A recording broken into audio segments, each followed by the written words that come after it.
Всего месяц назад на этой площадке кипели страсти чемпионата России по волейболу. Сегодня она отдана школьникам. Стремительные атаки, точные подачи и блоки. В финале золотого матча среди юношей ученики из Казани и Алькеевского района. На трибунах те, без чьей поддержки не было бы результата. Родители, педагоги, одноклассники. За игрой наблюдает Фарид Мухаммедшин и генеральный секретарь Всероссийской Федерации волейбола Александр Еременко.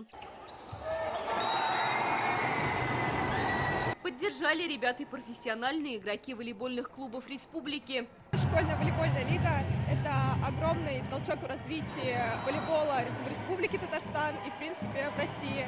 И это очень хорошее соревнование для дальнейшего будущего, для развития спорта в школьной сфере и в дальнейшем профессиональной.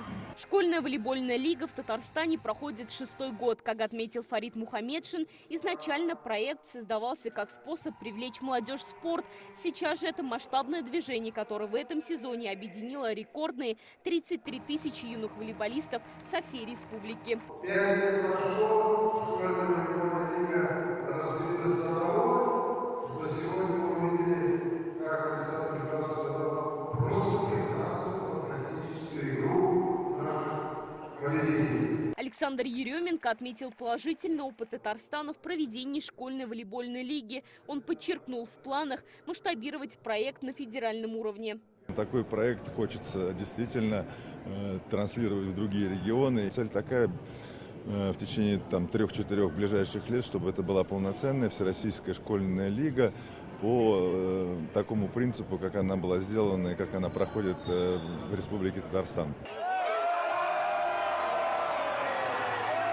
И вот она, долгожданная победа. Чемпионский титул завоевали казанские гимназисты. Среди девушек зеленодольские волейболистки. Это большая мечта для каждого — оказаться здесь, в центре волейбола, где играют профессиональные игроки. Когда ты приходишь просто смотреть на «Зенит Казань», радуешься за игроков, но когда есть возможность самому сыграть здесь, это, конечно, совершенно другие эмоции, и ради этого в том числе мы работали. И лично я благодарен каждому игроку, потому что без одного мы бы здесь не стояли. Какие дальнейшие планы? Дальше играть в волейбол и подтверждать свое чемпионство. Мы чемпионы! Алия Сабирова, Данил Филатов, ТНВ, Казань.